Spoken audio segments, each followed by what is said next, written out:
Cek sound, tes 1 2 3.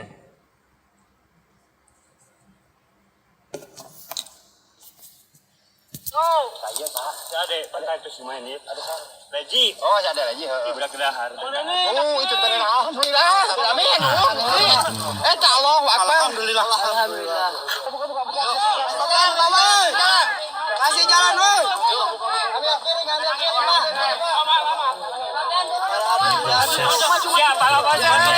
Siapa ini pakai sapi.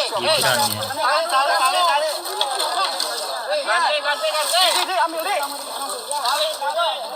Istirahat dulu Pak, jangan dipaksa. Tahan.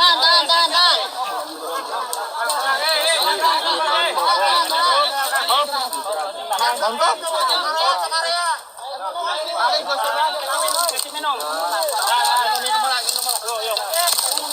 Tolong air minum. Udah minum dulu nih, kita lihat sosok Gibran seperti apa. Oke, tuh sudah jelas ya. Ya udah. Ini Gibran.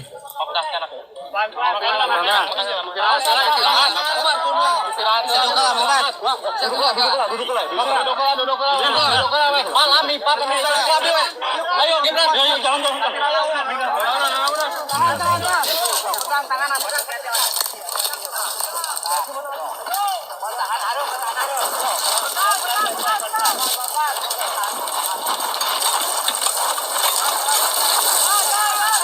Lumayan curam ya teman-teman.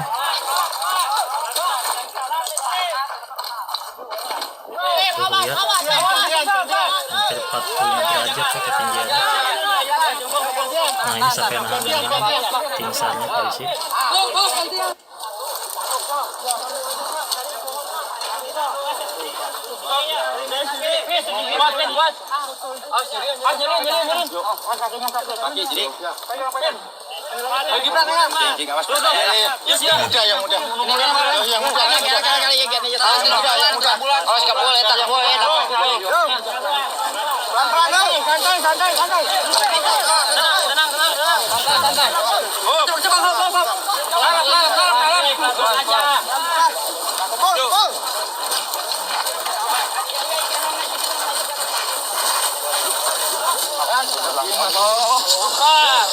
Skip.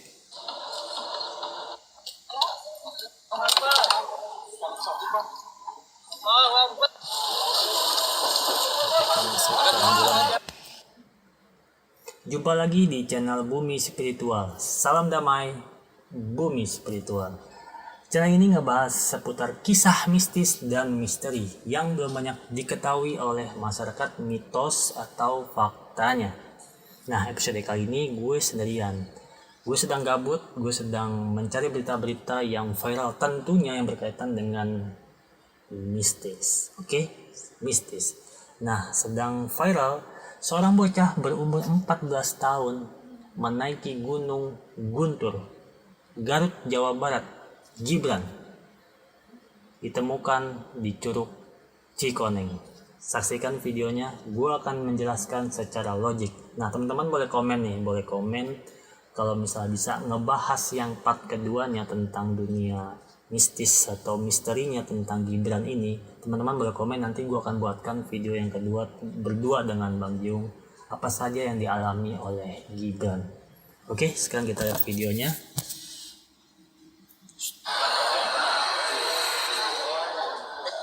Ini adalah base campnya ya. Sudah informasinya sebagai sesepuh Gunung Guntur ya. Sudah berapa lama? Nah, Ade Reji. Sejak tahun 2000 nunggu sini. Nah, kalau Dia ada yang hilang, Ade, sudah berapa kasus di Gunung Guntur? Yang pertama kali menemukan 3 kasus. Gibran. Rata-rata ditemukan? Rata-rata ditemukan.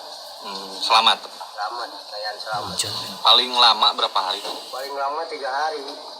Kalau yang kasus Gibran ini? Gibran mah kelebihan. Itu kenapa, Bang? Bisa dijelaskan? Kelebihan itu yang megangnya ada 2 urusan. Ada 2 sosok. Ada 2 sosok. Oke. Kalau di atas di tempat ngaten, di bawah.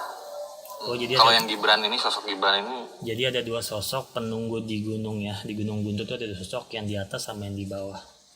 Apa? kalau yang sosok Gibran ini siapa yang ini? Itu jin. Oh, jin. Jin berupa. Jin bentuknya raja monyet.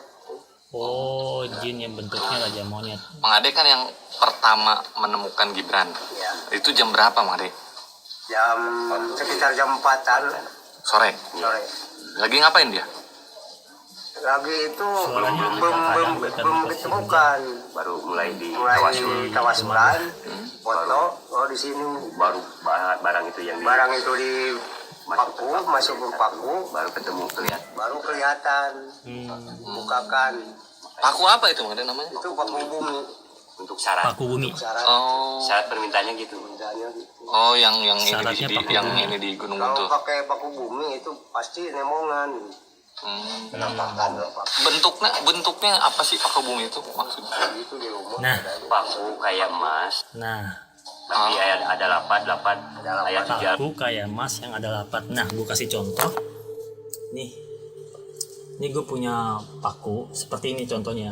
Ini paku emas atau besi lah ya. Tapi di tengah-tengah ada lafat-lafat ayat-ayat suci mungkin yang gue juga kurang paham akan hal ini, dan ini akan ditancapkan ke bumi. Itu namanya paku bumi, bukan paku bumi yang di pabrik-pabrik ya, bukan ya, jangan salah arti. Itu mistisnya seperti itu. Jadi persyaratan untuk membuka Gibran di alam gaib, di dimensi gaib, persyaratannya itu konon katanya seperti itu. Oh, setelah tancapan itu selangnya berapa waktu nemuin Gibran setelah nancepin itu? Itu Sekitar setengah jam ya. berapa jaman? Berapa jam? 15 Nah, pas menit, pertama kurang nemuin lebih Gibran 15 menit gimana? sudah Nyambung nggak pas ditanya? Enggak, masih dikunci. Saya kasih air, baru Ngomong. bisa ngomong gitu.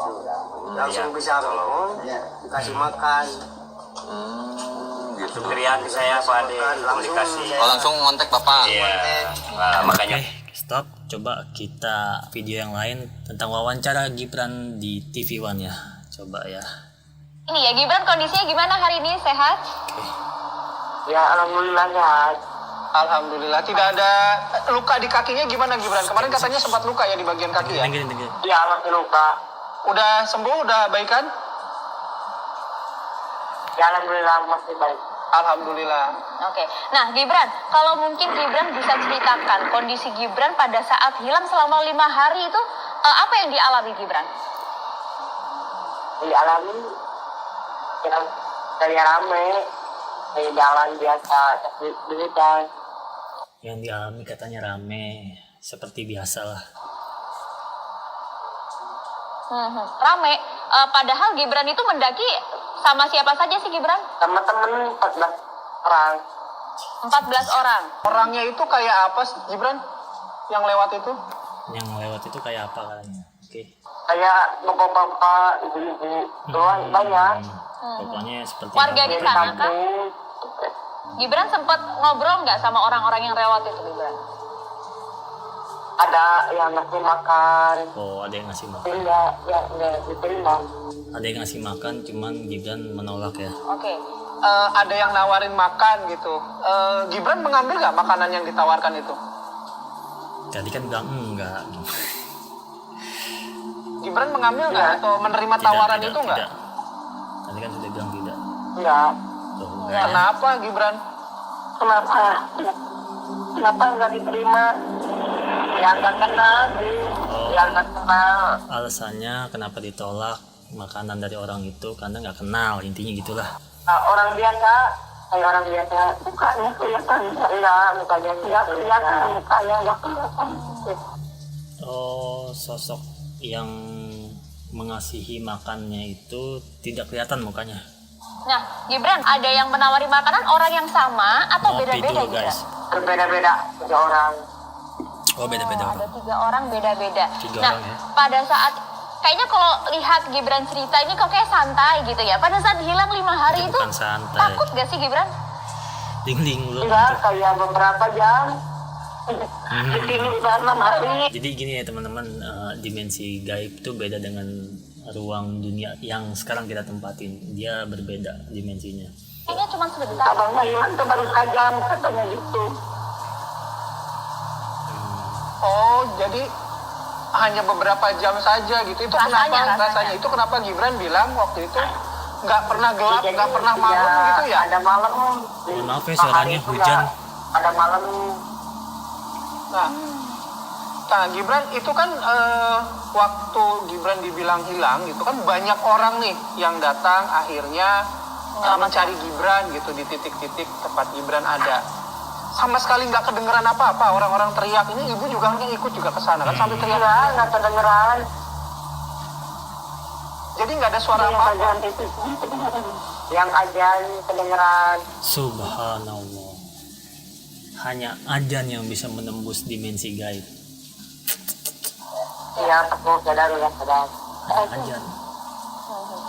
Gibran, pada saat hilang itu Gibran kan rasanya enggak cuman kayak sebentar beberapa jam saja. Terus banyak orang juga lewat menawarkan makanan. Sempat ngerasa ada yang aneh nggak? Mungkin suasananya atau mungkin perasaan Gibran, karena kan sebenarnya Gibran tahu lah ya rute di sana. Ya, aneh sih, ya aneh. Aneh sih ya, aneh. Linglung Oh aneh, ini. anehnya? Anehnya kenapa Gibran? Iya, pas dia di sana nggak bisa bicara, nggak bisa apa. Seperti dikunci gitu mulutnya, nggak bisa bicara. Oke. Jadi Gibran di sana tuh nggak aneh itu karena dia nggak bisa ngomong karena mulutnya seperti dikunci ya. Coba kita lihat penjelasan dari Mang Ade lagi nih. Oke. Dengerin lagi.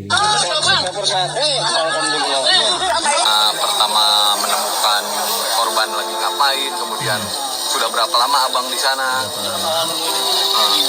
Ya, jadi pertama korban ditemukan di Curug Cikoneng.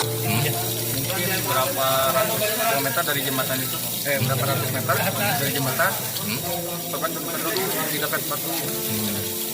Menurut keterangan korban, jadi korban itu kayak nggak ada malam, tapi ada yang ngasih makan.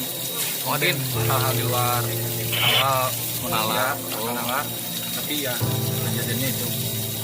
Untuk kami para dari personil Polri, TNI, BPBD, SAR, Basarnas, relawan, banyak juga komunitas pendaki. Sekitar sudah 5 hari di Gunung Guntur, 5-6 hari. Tapi tempat yang abang tadi temuin korban sempat tersisir di situ. Sebelumnya belum. Oh, belum. Sebelumnya belum, karena kami misinya dari pos 3 hari kedua kami nyisir ke bawah, metodenya kita terapkan, kita buka jalur sendiri. Nah, hari ketiga belum ada perkembangan, hari keempat sama, hari kelima disisir dari bawah ke atas ke puncak, lalu dari puncak ke bawah. Abang tadi bilang ada jembatan itu jembatan yang kayu yang Gitu. Itu hari pertama kan kalau saya lihat abang sempat ke situ juga. sempat. Tapi nggak nemuin. Nggak nemuin ya. Terjal gitu bang. Terjal. Soalnya itu nggak ada jalur. Hilangnya sosok seorang bocah berumur 14 tahun menaiki gunung bersama kawannya, atau bisa dikatakan dengan acara open trip 14 orang, 3 diantaranya wanita dan 11 diantaranya pria. Hilangnya Gibran dan ditemukannya di Curug Cikoneng. Nah, tadi sudah dijelaskan sama Mang Ade ya.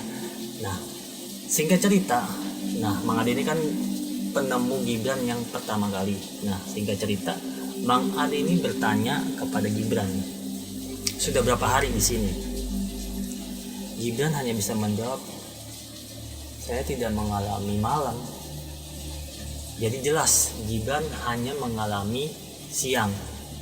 Nah, jadi yang dialami oleh Gibran adalah waktu yang sangat singkat nih. Kenyataannya di dunia hanya 5 hari baru ditemukan. Kemudian ketika Gibran ditemukan, Gibran duduk di sebuah batu.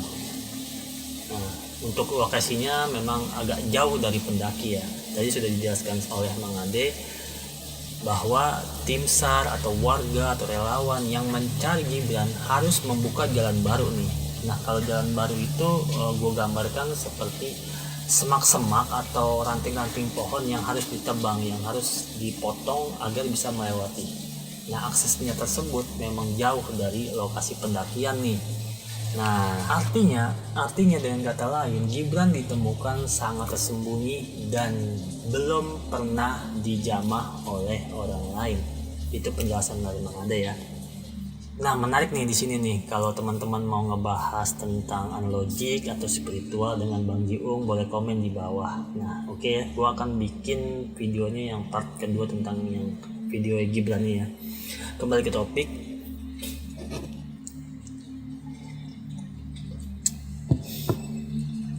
Ada beberapa komen, diantaranya seorang dokter mengatakan bahwa Gibran mengalami hypotermia. Ada juga, jangan dikait-kaitkan dengan goib dong, katanya seperti itu. Ada juga yang mengatakan bisa saja Gibran pas di camp pos 3 itu dia menyusul kawannya ke puncak, ke melihat summit. Kalau dalam logika gua, kalau Gibran mau naik ke atas, kenapa tas ransel dan handphonenya ditinggal di tas? Ayo, sekarang lo tahu sendiri, zaman sekarang handphone tuh pas ada di kantong, apalagi umur-umur yang belasan begini yang ABG, dia nggak akan meninggalkan handphone. Dia mau nulis di atas puncak statusnya WA atau Instastory, kan kita nggak tahu. Apalagi pada saat dia mulai mendaki gunung, dia buat video.